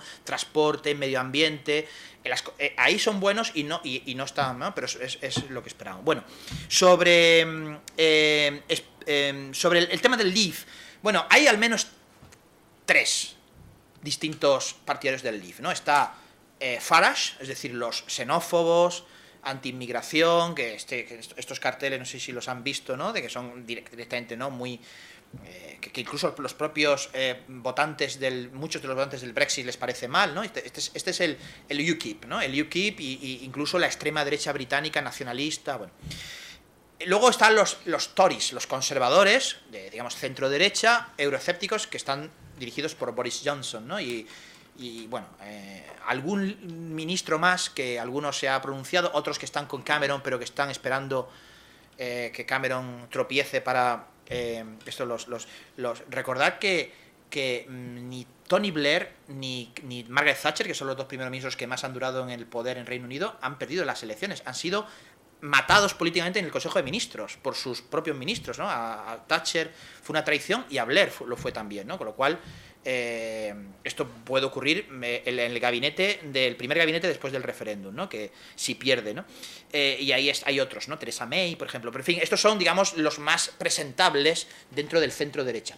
Y luego a la izquierda, aunque ni los verdes, ni los laboristas, ni los sindicatos, ni los nacionalistas escoceses, ni los nacionalistas galeses, ni el Sinn Féin irlandés, ninguno de estos partidos apoya la salida, pero sí hay algunos, sobre todo intelectuales, académicos, por ejemplo, bueno, no sé, Bickerton es un autor de estudios europeos, que sí que tienen esta retórica que podría ser más parecida a, digamos, a lo que ahora estamos viviendo en la eurozona, ¿no? El euroescepticismo desde la izquierda, de esta Europa de la austeridad, del desempoderamiento, ¿no? Más, no sé, pues algo más similar a lo que podría ser en España Izquierda Unida, ¿no? Porque Podemos no es euroescéptico, pero Izquierda Unida sí, Izquierda Unida está pidiendo la salida del euro y de la Unión Europea. Eso son minoría, pero también forman esa suma, ¿no? En cuanto a España, en cuanto a España, sí, España tenía unas, pero bueno, en España el impacto sobre España, el impacto sobre España habría un impacto indirecto. España es un país europeísta, España, pues obviamente nuestro proyecto nacional es el proyecto europeo, si esto falla, pues estaría mal, y encima teníamos una Europa más alemana, con lo cual, ¿no? Más ordoliberal o más intervencionista la francesa, que a lo mejor, ¿no? El Reino Unido introduce un elemento de... Además somos, ¿no? Países atlánticos, con lenguas globales, con relación en el otro lado del Atlántico, con un modelo económico similar, más de lo que se cree, ¿no? El modelo económico británico y español es parecido, ¿no? Más desregulado, mucho énfasis en el sector servicios, sobre todo servicios de banca, servicios, en el caso español, turismo, también telecomunicaciones, mucho énfasis en el consumo interno, más que en la exportación de industria. Bueno, o sea que somos islas energéticas los 2 países, tenemos unos ciertos parecidos y todo eso. Dejar de tener ese país le vendría mal a España, ¿no? Y luego el tema relación interpersonal, esto que he dicho, ¿no? Los españoles, si quitamos a los que están en Argentina, en Venezuela, en Uruguay, que digamos son españoles de hijos de... La colonia española actualmente en el exterior más numerosa, o los que estuvieron en los años 60 en Alemania y en Francia, pero si están allí ya, digamos, no tienen pensado volver, ¿no? Pero los que, digamos, el español que acaba de salir y que, en principio, el Reino Unido es el punto de destino principal. Más de 200.000 españoles en el Reino Unido. Y aquí España es el principal destino para los británicos. Hay más británicos en España que en cualquier otro país del mundo, salvo Australia, pero en el caso de Australia pasa un poco como con los españoles en Argentina, que en realidad no son británicos, es que tienen la doble nacionalidad. Es espectacular. No compartimos idioma, no compartimos frontera, y somos el país donde más británicos hay, más que en Francia, más que en Alemania, más que en Estados Unidos, más que en Canadá. Es una relación, claro, luego además la relación económica es muy intensa, ¿no? hay 700 empresas británicas en España y hay 300. Para la empresa española, el Reino Unido es su destino favorito, ¿no? Para, no sé, las empresas energéticas, como por ejemplo Iberdrola, el Santander, en fin, Telefónica, aunque Telefónica quiere vender su... es decir, que hay un elemento muy... Luego está el tema de Gibraltar. Gibraltar, los gibraltareños podrían... Si sale el Brexit ya no formarían parte de la Unión Europea y por tanto España podría imponer, digamos, sanciones, o sea, esto de la verja, ¿no? Pero España podría cerrar la verja libremente ya, ¿no? España no puede cerrar la verja porque eso sería un atentado contra la libre circulación de personas. Hace controles en frontera y los hace de manera, ¿no?, como represalia cuando hay algún problema, ¿no?, de tipo... incidente con algún pescador de Algeciras o cuando hay algo...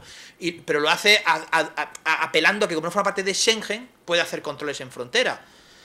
Pero una cosa es poder hacer controles, otra cosa es cerrar la verja y poner una aduana, poner un arancel extraordinario, ¿no?, que acabaría con la economía gibraltareña. Eso también sería un impacto muy, muy grande, ¿no? Y bueno, el tema de Escocia, si Escocia se independiza, si eso podría tener un impacto en Cataluña, bueno, pues también, ¿no? Es decir, que sí que hay muchos elementos de impacto. Lo del contribuyente neto, es posible que España, al salir un país que es contribuyente, España pase a segundo. Pero yo es que eso no lo veo muy importante, porque España ya, de hecho, prácticamente su saldo está equilibrado. Y lo que debería España, a mi juicio, pero esto es una cosa que es minoritaria, pero en fin, lo dicen otras personas, dentro incluso del gobierno, España debería de atreverse a ser contribuyente neto, porque el que contribuye tiene más poder y manda más, ¿no? Entonces, a lo mejor muchas veces por un saldo de que me den unos cuantos millones más para hacer 3 kilómetros más de autovía, estamos como contribuyente neto. Quizás es mejor, como receptor, quizás sea mejor ser contribuyente neto, no tenerle miedo a eso, y hay cosas mucho más importantes que 3 kilómetros más de autovía, ¿no? Y por último, si es irresponsable, bueno, cada uno tendrá su opinión sobre los referendos. Yo creo que un tema tan complejo, someterlo a una decisión tan dramática, sí o no, sin que además tener en cuenta esto de trasladar a la ciudadanía la decisión de algo complicado y que, digamos, manipularlo por estos instintos bajos sobre la inmigración o sobre el nacionalismo, y además hacerlo por un motivo en realidad al final de agenda de corto plazo, pues yo creo que sí es irresponsable. Me hace gracia porque el Daily Telegraph ha dicho, esto no es sobre inmigración. El Daily Telegraph quiere hacer un caso, digamos, prestigioso de la salida, ¿no?, y patriótico. Dice, esto no es que seamos anti-inmigración, esto tiene que ver con la soberanía del Parlamento. Queremos defender a nuestro Parlamento. Bueno, pues es un poco paradójico, porque en el Parlamento británico hay una extraordinaria, inmensa mayoría a favor de quedarse. Todo el Partido Laborista, todo el Partido Liberal, todo el Partido Nacional Escocés y 3/4 partes del Partido Conservador. Es decir, que si realmente te crees que el Parlamento es el que tiene que decidir, pues el Parlamento votaría mañana 89-90%, nos quedamos en Europa. En el fondo es, y con esto termino, pero bueno, ya quedan 15 minutos, si hay más preguntas, digo, en el fondo es que el Reino Unido, que es una democracia muy parlamentaria, efectivamente, con esa tradición muy parlamentaria, en el fondo elitista, en el mejor sentido de la palabra, ¿no?, pues tiene que gestionar esto que ocurre en todos los países, ¿no?, que es el auge del populismo, que tiene que ver con los medios de prensa, esta prensa de nacionalista, ¿no?, que curiosamente en manos de un magnate australiano, ¿no?, como Murdoch, pero bueno, prensa muy patriótica, y bueno, pues esta idea de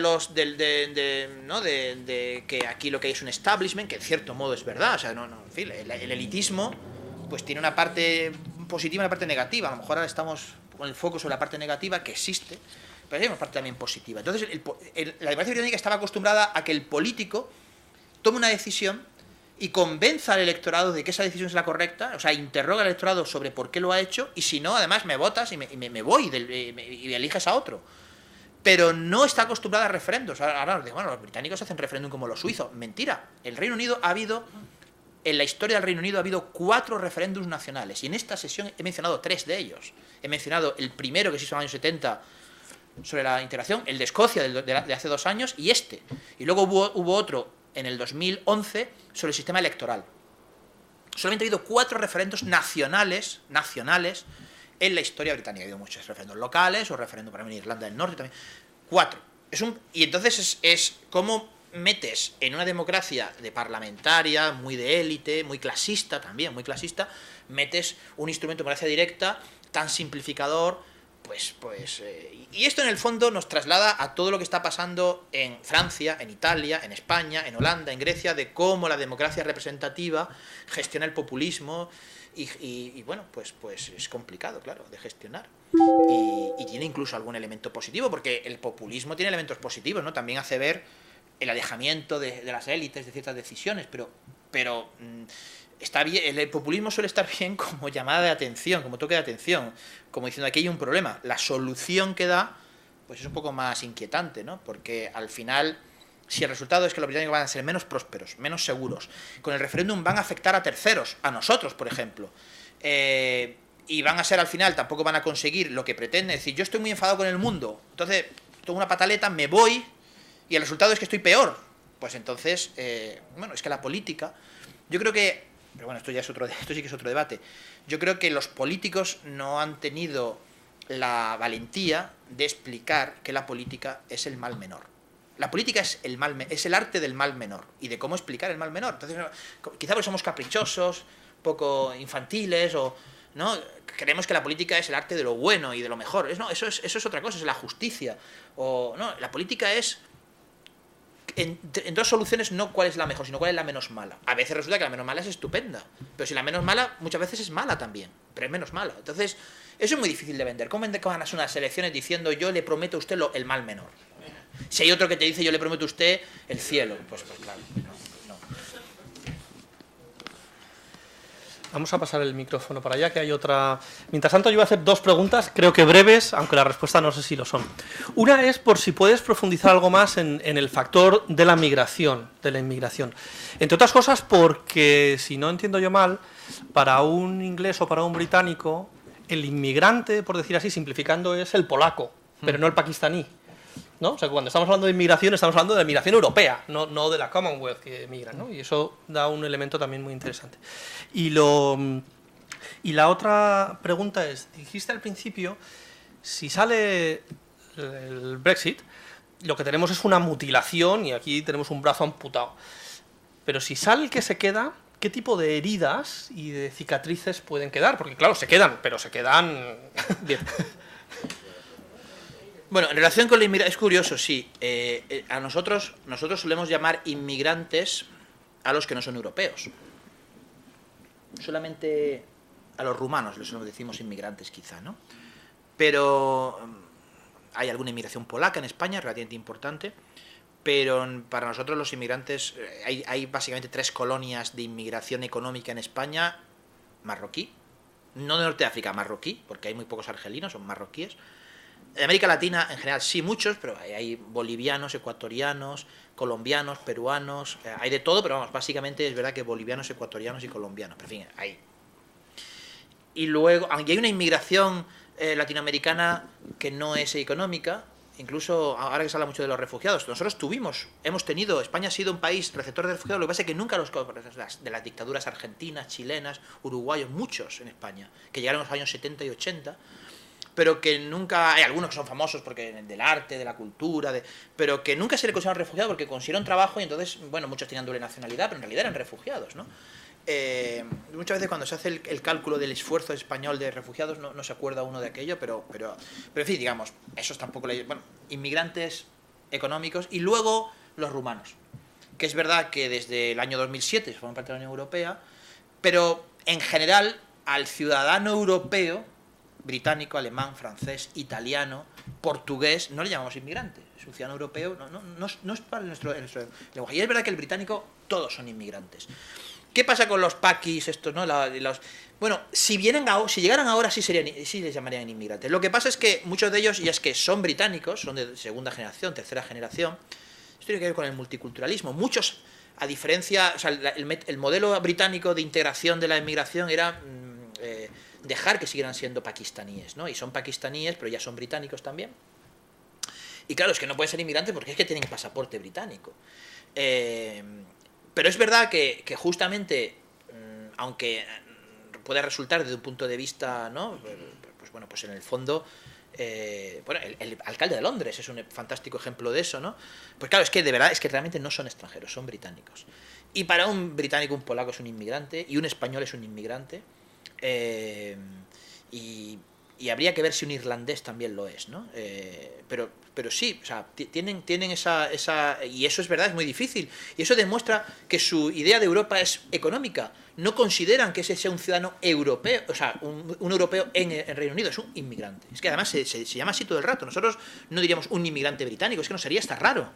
O un inmigrante alemán, ¿no? Decimos un ciudadano alemán que vive en Alicante, ¿no? Y yo creo que incluso para los rumanos, ¿no? En fin, hay... Entonces sí que estoy de acuerdo que eso es un tema interesante. Y hay mucho en la campaña, tristemente, mucho se mueve por eso. Han llegado, hay que decirlo, han llegado muchísimos. Si pensamos que han llegado 200.000 españoles, solo 200.000 españoles, que es desde el año 2010, los polacos desde el año 2004, muchísimos polacos. También eslovacos, checos, y además es que el Reino Unido es atractivo para un alemán, para un francés, para un italiano, muchos griegos también, muchos chipriotas, y luego, bueno, incluso extracomunitarios, hay ucranianos, rusos, turcos, bueno, pues eso ha provocado esa inquietud. Esto es como la ley Bosman del fútbol, ¿no? Los europeos, todos los que llegan de Polonia, no hay manera de controlarlos, es que pues, lo que se acordó en febrero era que no tuvieran acceso el freno de emergencia durante unos años a los beneficios sociales. Pero, por supuesto, mañana podrían ir 3 millones de polacos y nadie les podría parar, porque hay libre circulación de personas. Otra cosa es que a esos polacos o 3 millones dicen, bueno, pues usted no va a tener beneficios sociales. Bueno, eso es lo que se acordó en febrero. Vale, pero yo trabajo, yo resido.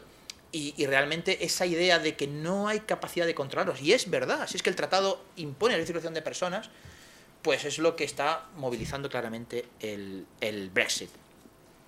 Y en relación con la otra pregunta, que era cómo queda en caso de Remain, bueno, es verdad que hay... a los británicos depende de cómo salga el margen, ¿no? Si el margen es 60-40 de quedarse, yo creo que se puede dar esto por bien empleado, digamos en Bruselas, París, Berlín, Roma, Madrid, o sea, decir, bueno, al final 60-40. Bueno, ahora ha ganado el Remain, los británicos ya no tienen tanta excusa para decir a todo que no. Yo creo que incluso los británicos que hay en Bruselas, ¿no? Los eurodiputados, el gobierno, los diplomáticos, tienen ganas de ser constructivos, con lo cual si tienen ese mandato democrático les va a venir muy bien. Y entonces, bueno, pues puede haber un pequeño incluso idilio, y los británicos pueden aprovechar esto, Cameron, para decir, bueno, pues vamos a liderar algunas cosas vamos a liderar, por ejemplo el TTIP, temas a lo mejor de política exterior, de lucha contra el terrorismo, pudiera darse el caso, porque tenemos un mandato democrático nuevo y vamos adelante. Pero si es por muy poco, pues claro, será el ruido, porque es por poquísimo. Entonces esto es como el referéndum un poco de Escocia o el de Quebec, ¿no? De independencia, si ganas el referéndum por muy poco, y el muy poco puede ser, ¿no? Pues no, esto no se calla, el UKIP seguirá creciendo, porque dicen, oye, hay un 40... Pensad, ¿no? El referéndum escocés salió que no a la independencia, pero el Partido Nacional Escocés dobló votos a las siguientes elecciones. Es decir, que el UKIP, si el jueves hay un 47% por el Brexit, en las siguientes elecciones el UKIP va a tener un 30% de votos. En las del año pasado tuvo el 16%, va a tener un 30%. Porque ese votante frustrado que quería salir y no ha salido va a votar al UKIP. O sea, que el problema no lo hemos resuelto en absoluto. Y entonces, además, el Reino Unido ya... O sea, uno cuando llega a Bruselas y se sienta en la mesa del Consejo tiene una especie de capital político, ¿no? Tiene como cuando uno juega las cartas, ¿no? Entonces los británicos han gastado todo ese capital, y ahora el Reino Unido, cuando vuelva a levantar la mano para...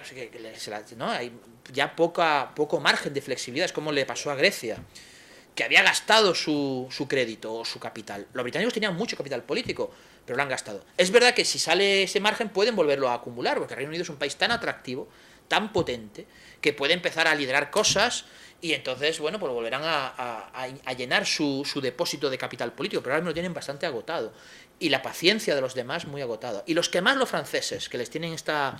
Sí, los franceses son los únicos, uno ve los sondeos o escucha lo que están diciendo el primer ministro francés, y se ve que Francia le tiene ganas al Reino Unido, ¿no? Al fin y al cabo, pues son los que se hicieron una guerra de 100 años, y eso, bueno, pues también... Vamos rápidamente a la última pregunta. Rápidamente, ¿cree que puede tener alguna influencia el resultado del Brexit en nuestras elecciones? Parece que, según los comentaristas, todos dicen que si hay Brexit podría haber un impacto en las elecciones americanas y que podría ayudar a que ganara Trump. Porque esta idea, ¿no?, de si hay Brexit se va Cameron, dimite, probablemente llegue Boris Johnson, que además comparten el peinado, llegue a Downing Street, ese discurso populista de, bueno, nos hemos atrevido a dar un golpe en la mesa contra las élites de Bruselas, y eso en Estados Unidos. En Estados Unidos la política británica se sigue bastante, es prácticamente de la poca política internacional que ellos siguen, ¿no? Entre otras cosas, pues porque comparten no solo el idioma, sino, bueno, muchísima relación personal, en los internet, bueno, y eso puede tener una influencia en Estados Unidos. En España, si hay Remain, ninguna, a mi juicio, y si hay Brexit, solo si hubiera un impacto muy grande en la bolsa, que se llama, los resultados se van a saber en la madrugada del jueves, porque cuentan muy lento los británicos, los españoles contamos muy rápido, los ingleses tardan mucho en contar. Dicen que en algunos distritos... El viernes.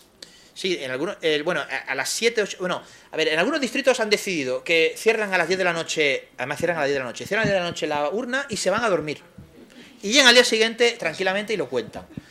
Algunos. Pero como hay unos cuantos que sí se van a quedar, parece que a las 3 o las 4 de la mañana ya habría Claro, si es tan ajustado como en Austria, habrá que contarlo todo, pero en fin, imaginamos si hay margen, pues a lo mejor a las 3 o las 4 de la mañana ya hay un 35 o un 40% escrutado y hay un 10 puntos de diferencia. Bueno, pero si está todo muy ajustado, a lo mejor hay que esperar que estos señores se levanten el viernes, vayan, cuenten, y a lo mejor hasta el mediodía el viernes no lo sabemos. Pero claro, si el viernes hay un desastre de la bolsa que cae, la prima de riesgo de España sube a 300, yo qué sé, eso podría provocar un cierto miedo del votante, o movilización, más que miedo, movilización del votante más conservador y que votara al Partido Popular. Si no pasa nada, el efecto, digamos, este que he dicho de Trump, podría llevar a que, por ejemplo, subiera Podemos. Pues no, porque aunque es verdad que hay algunos elementos comunes, algunos, ¿no? Esto de anti-establishment o cierto euroescepticismo, el discurso de Podemos no tiene nada que... O sea, como he dicho antes, hay una parte pero muy minoritaria en el Brexit de ese discurso. El discurso, o sea, por decirlo claramente, Owen Jones, que es el Íñigo Errejón británico, está hoy haciendo campaña con Podemos, es un analista del laborismo muy de moda, que ha escrito varios libros, Chaps, Establishment. Él está haciendo campaña a favor de quedarse, y es el Podemos, lo más parecido al Podemos británico. Es decir, que no veo yo ese efecto de Trump, porque nosotros no tenemos a Trump, tenemos una cosa populista, pero muy distinta, afortunadamente, creo. Y sí, solo si hay un desastre, sí podría provocar eso. Pero no, yo creo que más bien poca cosa. Muy bien, pues muchas gracias, Ignacio, y muchas gracias a todos. Son las...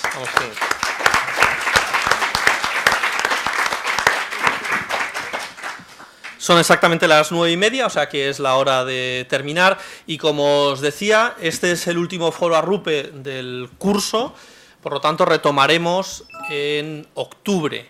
Y retomaremos, si Dios quiere, en Maldonado. Es decir, durante este curso hemos estado aquí porque estábamos con las obras en la residencia de Maldonado, pero ya volveremos, digamos, a nuestro entorno más habitual, aparte de dar las gracias a esta universidad que nos acoge bien, y seguiremos haciendo algunas cuestiones aquí. Pero el foro arrupe volverá a Maldonado ya en octubre. Estaremos en contacto y convocaremos por los medios habituales. Y va ganando España. 1-0. Muy bien, muchas gracias y buenas tardes.